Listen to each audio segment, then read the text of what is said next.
guys. This is the latest deep dive of unfinished business. I am your co-host, Andre Joseph of AJ Epyx Productions. And with us is the main man, the boss himself, Mr. Jeff Gallashaw.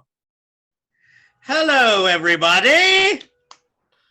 So we're going to do something interesting this month. So we decided for our deep dives, we're going to do two movies that have the exact same titles, but they're unrelated. So they're not remakes or reboots of each other. And the title we chose this month is Running Scared.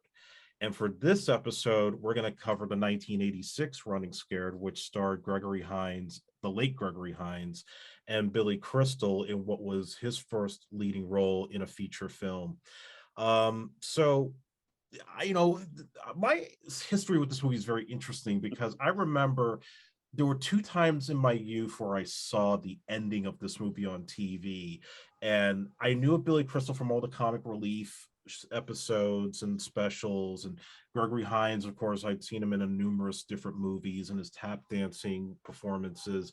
But here's this movie I'm watching. I think it was in the Poconos, and I'm in a hotel with my family, and I'm watching like this huge shootout inside the state building in Illinois, and like Billy Crystal shooting up people with an Uzi, and you got Gregory Hines on a windowsill, and the bad guy is the guy from LA Law, Jimmy Smits. Is like, what the hell kind of movie is this? And I thought it was supposed to be like a really bad film.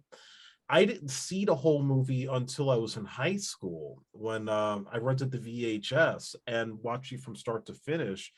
I was entertained. Like, this is a movie that I really thought was just from beginning to end fun. The chemistry between those two guys and the fact that it's also a cop movie cashing in on Beverly Hills Cop, and Lethal Weapon came out the year later, so it was sort of like in that genre. And it has a really amazing soundtrack, which we'll talk about later. But just to kind of give like the brief overview of what happens in this film. So they basically play these two Chicago cops, Ray Hughes and Danny Costanzo. They're lifelong friends. They've been partners for like over 10 years. And they are trying to bust this big time Colombian drug dealer played by Jimmy Smits in what was his first movie role.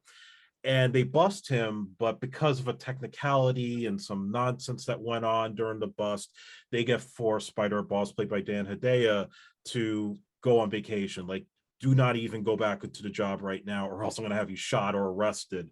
So, because they're workaholics, they really don't want to do it. So they say, well, okay, let's go to Florida, of all places. They go to Key West, and they learn to love Key West. Like, now they're on vacation, the girls are all into them, everybody's treating them nice. So they're like, you know what, I think it's time to retire. Let's open up a bar and just get away from the cop business.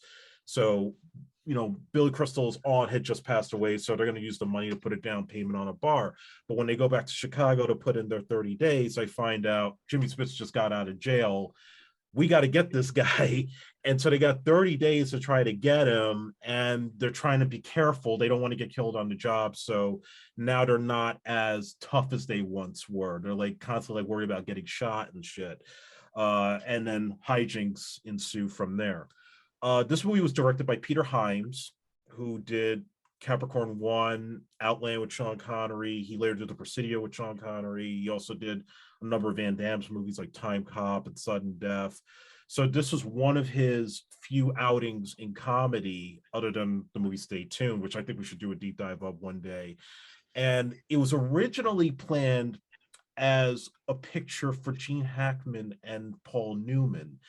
They were going to be older New York City cops that were looking to retire. Hyams decided to make them younger and wanted to go completely out of the box. He said, I want two guys you would never see in a comedy of this type.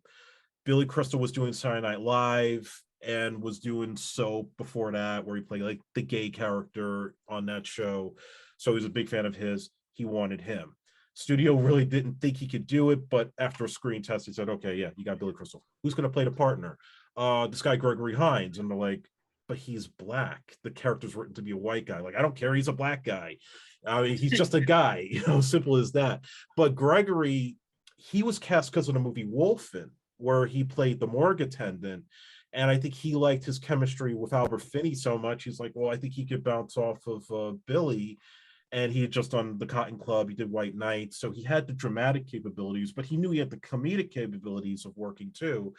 And everything else was out of the box from there. You know, Darlene Flugel playing the wife, coming off of To Live and Die in LA, and you know, Stephen Bauer, which still is weird that they cast this guy from Scarface to play one of the rival cops, but he has like a Puerto Rican Jew wig and like a beard, and he's totally unrecognizable. Like, why he could have played the villain? Why did you cast him as this part?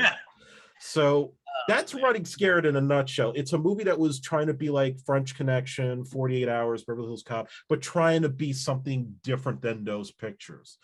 So Jeff, talk about your experience with this movie. I agree with the Stephen Bauer, because I will admit, up until a few years ago, I never knew that was Stephen Bauer in that role. I just always wondered, who is that guy? And weirdly enough, he more reminds me of Ogre from Revenge of the Nerds with that hair. Because I was like, is that Ogre just using a different voice? Because I always wondered, who is that actor? And why didn't he do more? And then found out, oh, that was Stephen Bauer. So, but my introduction to this movie is actually its theme song by Michael McDonald. Yes. I wrote the name. I've seen him in concert twice. Sweet Freedom. That song with dun, dun, dun, it's the freedom of life. You know, that was all over the radio at the time. I knew nothing about this movie. I just honestly thought that was just a radio hit, and then finding out, oh, this is the theme song to a movie. And then as soon as it hit HBO, that was my first time ever seeing the film. So I guess it had to have been in 87 when I first saw this film, and I was 9 years old. Obviously, subsequent viewings, and especially on Channel 11, which used to love to show that movie all the time. It's probably one of the earliest forms of a buddy cop movie for me. You know, and especially an interracial one. Because like you said, it's shocking because I'm not the hugest Billy Crystal fan, but I knew him as a comic first. And then seeing him like play kind of this badass cop who's still funny in the movie, but you know, it's like shooting people, actually being intimidating. And you know, Gregory Hines, who again, I knew more as a dancer. And you know, here he is trading quips and, you know, being, you know, badass. But strangely enough, I always feel like he gives the more comedic performance in the movie, you know, even though Billy Crystal is obviously riffing half the time.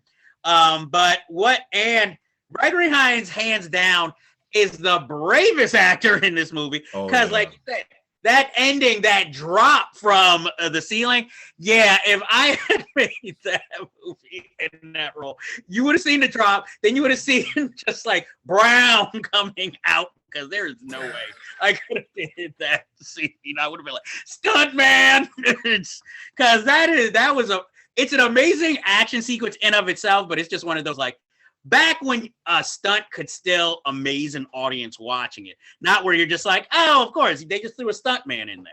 You know, where you actually funny. With that stunt, apparently Peter Hyams said that they couldn't get any stuntman to do that particular act.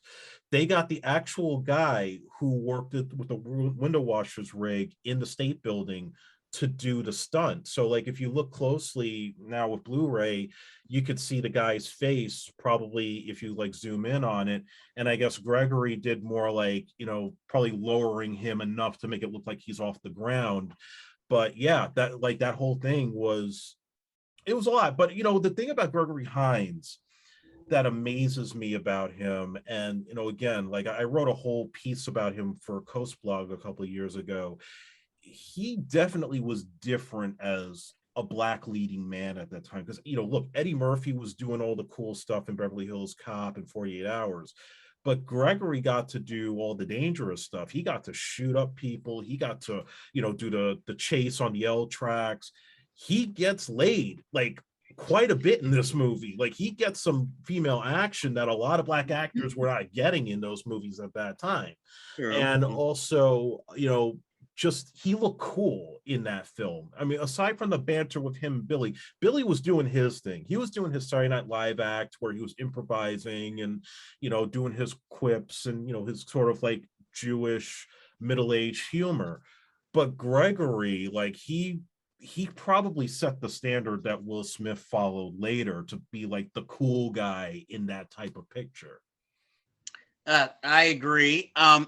Also, that's one of the biggest strengths of this film is casting, because there's character actors galore throughout this film. I mean, you have yes, you have Dan Hedaya playing the captain. You have Joe Pantoliano as everybody's favorite '80s name for snitch or minor character, Snake. You know, you have Stephen Bauer. You have Don Calfa. You know, in the film, and one of my favorites, Larry Hankin as the movie's Q, who basically fortifies their car to be bulletproof. And you have Jimmy Smits. I mean, now you look at it, it's like, okay, this is kind of a stereotype role, but he plays it so well. Mm-hmm. And it was my introduction to a term I had only heard on Miami Vice that they never explained, a Colombian necktie. You know, so I was like, finally, I know what that actually means. And, you know, this film, you say hijinks ensue. I think hijinks ensue in the first half of the movie because of all the ridiculous cases and situations they're called into. Like, for instance, it's been a little time since I've seen this film, but when they have the, chase scene that goes on the train tracks, and they have the nun and priest in the backseat, that's a memorable action sequence. You have, let's face it, Stephen Bauer and John Grye's character would have been, if this was a typical cop film, they would have been the leads. You know, they have that idea. Mm-hmm. Yeah, because they have the look. So it's sort of like the other guys with like Will Ferrell and Mark Wahlberg. You know, where you have The Rock and Samuel L. Jackson as the star cops. But this is one of those films that I think is so different that is why I don't feel like it gets the respect it deserves as an action film, because again, first of all, it stars two comedic stars, but Beverly Hills Cop is always up there, but this is rarely ever spoken of. But it's one of those things that's different, and it doesn't feel studio-ish as much, you know. It doesn't feel like, okay, they have to do this, this feels like a fly-by-night type of movie. Like, this situation comes up a little more organically rather than just seeming random. Like, wouldn't it be funny if they did this? Wouldn't it be funny if they did that? I mean, Gregory Hines gives the middle finger to a child in this movie. So, only out of revenge, but still, you don't typically see that in any films today. And like you said, they have romantic interest. Billy Crystal's is his ex-wife. Gregory Hines is this woman he keeps running into, where they then proceed to give us the full action sequence of it, which, again, like you said, is very different. And I don't think Gregory Hines ever really was seen in a sex scene ever again after that either. You know, I mean, he had like ladies in other movies, but not but never like a graphic scene like that.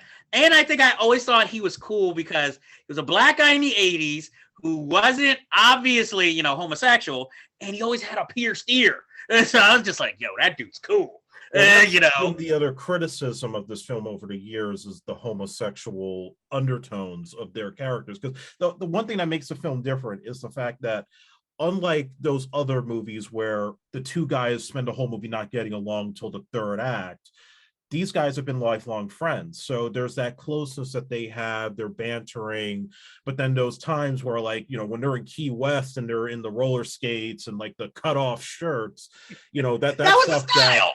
That was the 80s. I mean, exactly. Look at that now, like, they're hipsters, but back then that was like the way like Stallone and all these guys used to dress. So there's nothing, you know, totally out of the realm here. And then also too, like, one thing Billy Crystal likes to always joke about is like how good of shape he was in when he made the movie, because he was working with the same trainer that helped John Travolta get into shape and Staying Alive, who got him in like the, you know, the leotard and that. Like, so that's why he looks all ripped in those scenes in Key West. Yeah, he was never quite the same. Which, it's interesting because that you mentioned John Travolta, because him and Tom Selleck were the studio's choices before Billy Crystal and Gregory Hines of Peter Hyams choices. It would have been a totally different movie. Sort of like when you hear who they originally wanted for Bad Boys, where it was like, oh, we wanted Dana Carvey and John Lovitz originally. And obviously, if they would have started it, it would not have been, you know, quite I don't think there would have been a sequel. It would have been like one of those movies that came and went without any memory. And this is actually written by one of your favorite infamous screenwriters, Gary Devore. Yes. Yes, who later went on to that mystery. You know, do you want to give a little insight into what eventually happened to Gary Devore? So as far as I remember, because there's a whole document you can find on YouTube now about him, he was trying to write a script that was dealing with politicians in Central America, and there was some pedophile stuff going on, and apparently he was prepared to get this produced into a studio picture when one day he was driving and he went missing, and then they found his car in the river somewhere in Los Angeles, and I think they found his body with his hands severed, something to that extent. And so a British filmmaker was trying to pursue the story to find out what really happened. And then one of the people he talked to seemed to have some insight. And then this guy ended up dying. So it just created this whole, like, there might be a political conspiracy against this guy that, you know, even I'm kind of nervous about talking about. So, you know, that was based, he was notorious, but he was, before that, he was obviously an acclaimed screenwriter, mostly of action films. So, you know, he wrote this. I mean, it's one of those films that could have only been made at the time it was made. So it's one of those things you can look back upon. The homophobic stuff, anytime men are kind of intimate without being sexual, there's always, oh, homoerotic undertones. It could just be they're just intimate with one another because they've known each other for so long. I mean, shoot, look at four brothers. They were peeing in front of each other and showing each other their penises. So I'm like, but it was just saying that's what men do. And I'm just like, okay. But like I said, I am a huge fan of this movie. And I know they wanted to make a sequel, but both stars needed script approval, and it was always a manner of like whatever script they came up with, one wouldn't want to do it because the script wasn't up to snuff. It's like trying to catch magic in a bottle. And I don't think there would have been as satisfying a story because, like, why are we following these guys again? And it made more sense, you know, the whole retiring thing with Paul Newman and Gene Hackman being older. Whereas these guys, I mean, yeah, we know what Billy Crystal and Gregory Hines look like later in life. And when they're younger, they pretty much look the same. But they still seem too young at that point, even as detectives, to be like, well, let's retire and buy a bar. Even though you get it more, you could see the reasons more because of them just in general being burnt out and never really taking a vacation and practically married to the job and thinking, well, we put Jimmy Smits away, so you know what? We've done what we really needed to do, so let's go on to greener pastures. And then, he's back out and, you know, seeking revenge. I mean, like I said, I think this is what really started more Billy Crystal's movie career and forward motion. Just like we like to think, oh, Robin Williams was always successful, but we forget he had a lot of bombs before Good Morning Vietnam came along and really started perpetuating his success. So I feel like this movie is like that, and the fact that Billy Crystal never quite played a role like this ever again in his career is why it's more memorable. Because, you know, after this, it was pure, comedy all on my shoulders. I might have a partner, but I'm just ab-libbing. I'm, you know, doing my whole nebbish, you know, making fun of everybody, being the smartest guy in the room. And that really lasted until his directorial debut, Mr. Saturday Night, which interestingly enough, he's doing as a Broadway show now. And, you know, I think that's when Billy Crystal started going down. But from this movie till then, he was riding high. You know, it was like he could almost do no wrong, you know. But while I don't think this deserves to be alongside When Harry Met Sally as a cinematic classic, it is one of those offbeat, noteworthy action films that doesn't get enough respect. I want to turn back to the sequel thing because I actually do have some insight on that. Believe it or not, from Peter Hyams himself, because he is Facebook friends with me, and I did message him way back when asking him what actually happened. And apparently, the original idea for the sequel was they were going to send the characters to Europe. So they were going to go and fight criminals in London and Paris. And supposedly there was a plan to shoot this film in the summer of '87. They were going to shoot in Chicago and they were going to shoot in London. But then the script, which supposedly was on Amazon many years ago, but I've never been able to find it ever since. The script, I guess, went to Billy and Gregory, and they didn't like it. They thought it was crap. And Peter thought that he didn't want to repeat himself. I guess it sounded like it was going to be like another 48 Hours or Home Alone 2, where they were going to do the same beats as the first film, but just change the setting and, you know, change up the villains and so on. So they kept waiting for a new idea. But like you said, like Billy kind of wanted to do his own thing. He ended up making the movie Memories of Me in place of that, the one about like you know, where he has like the dad issue with Alan King.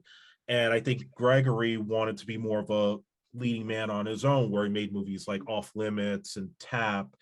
And it never happened for him. He just didn't have the right vehicles to do all that, and he ended up back on television. So that's why the sequel didn't get made. It was just studio politics, and just the three guys couldn't really bring themselves to do it. And I think Lethal Weapon had a part in it. You know, like once that was a hit, they didn't think they could do anything better. And I think Billy wanted it to be more comedic than action driven, which I think was the other issue with the script. I think they were trying to up the action, because Rambo had come out. Everybody wanted to do the action thing like in Beverly Hills Cop 2. And that wouldn't have worked at all for those two guys.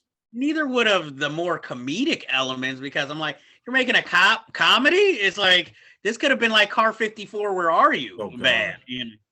But I mean, it seems like that's a go-to now. Always whenever you hear about like action movies that were supposed to have sequels that didn't work, it's always, what are the plans? Let's have them go to England, or let's have them go to a foreign land. And the only movie that actually did that with a sequel was Shanghai Noon, with Shanghai Nights being set in England. Yeah. And we saw how that turned out. Not a horrible film, but not as good as the first one. And well, not that the first one's that great either, but it's satisfying. But I mean, I'm kind of glad they stepped away from it, because that would have probably been kind of an example of like, see, the sequel didn't work and it diminishes the original. Right. Whereas where it stands now, it's kind of its own little, you know, it has its own little reputation out there, where we're all sitting here. What could have been if they had made another one? Or I will even accept there not being a sequel if maybe when Billy Crystal was making all his like big project, even if there was a cameo by Gregory Hines, or maybe a supporting role, so they could team up and do something. Sort of like if they've done something different than like a sequel. Yeah, or even sort of like how everybody wanted, after Outrageous Fortune, Shelley Long and Bette Midler to make another movie together, but it never happened. Yes, at a time when Shelley Long still had box office, they were going to make they wanted to make either another project or a sequel that reteamed them. Hey, it was a #1 movie, so of course, as soon as that happened, you know, they're like, we got to get them back together somehow, if not in a sequel. I mean, First Wives Club, they had been wanting to make a sequel to that. It just never happened. So I would have just like, because my thing is also like, okay, we know Billy Crystal, the star, riffing and all of that. But my thing is that Gregory Hines, any shortcomings people might have had with him, one thing they cannot take away, he was always charming no matter what the role he played. You know, even if the movie was bad, he was always charming. I mean, look at Waiting to Exhale alone. You know, he's not in it that much, but he's still just so like charming. You believe everything. I'm even going to use Muppets Take Manhattan, his cameo there. He is great in that. He steals the scene.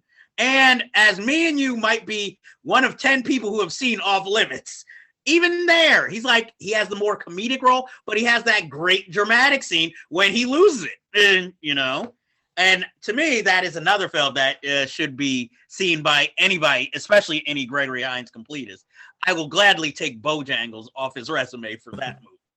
I mean, even in... No, go ahead. No, I was going to just mention one last thing about this movie, but the soundtrack. You know, you mentioned Sweet Freedom by Michael McDonald, but this is probably one of the best soundtracks of the 1980s, period.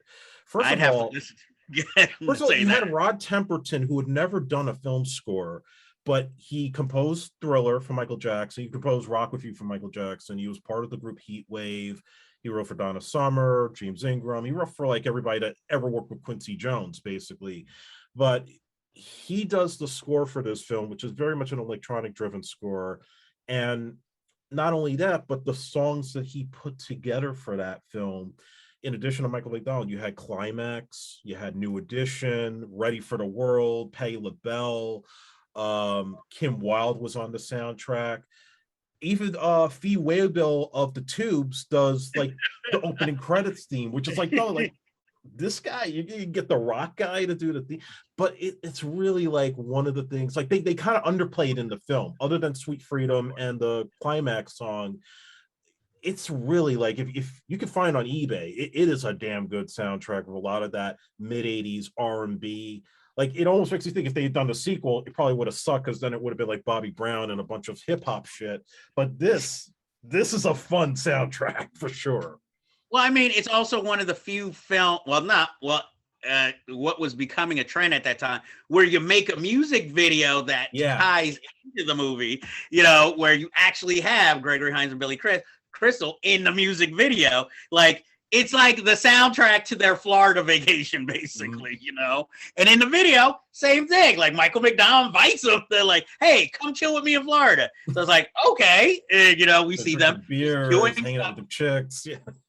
As long as they didn't end up playing like instruments in the background moving to the song, that is fine, But like you said, I enjoy the soundtrack. I can't co-sign on best soundtrack of the 80s, but I will say it's one of my favorite Michael McDonald solo songs, because it's ridiculous, but you get into it as soon as you start hearing it. So it's like, and it has that Michael McDonald falsetto. And so I'm just like, so I love it. But my favorite track is still "I Keep Forgetting" by Michael McDonald. I'm like, oh Lord. Ultimate divorce song. Well, of course, that's going to be your most dramatic one, because that's the one that brings up all the memories. But I hope they never remake this movie. I'm afraid that they will at some point. You're going to hear some announcement about it. But there's been more films that have taken influence, like 21 Jump Street, The Heat. Mm-hmm. I think Pineapple Express may have taken a little influence. Like any buddy movie in the last 10 years, directors have gone on and said that was one of their influences, Running Scared. But yeah, I would definitely, obviously, this is something I would definitely recommend for people if they haven't seen it already. This is one of those, especially if you're into action comedies, this is something you have to see. You probably will never look at Billy Crystal in quite exactly the same way. Well, not wielding guns, unless you watch Analyze This. That's the closest you'll ever get. I mean, at least it's not My Giant, with Steven Seagal and that 8-foot tall guy. But do you have anything else to say about the film? I think that's pretty much covering everything. Okay, so unfortunately, folks, that is our business for this week. But as you know, we always have more business, even in the deep depths of deep dive. But I have to ask, have you seen Auntie Mame, starring Rosalind Russell? If not, why not? Because it's fucking awesome. Andre, what movie would you recommend, obviously, other than this film? And have you seen the movie Tap with Gregory Hines? If not, why not? Because it's fucking awesome. Interesting choice. That is our episode for this week.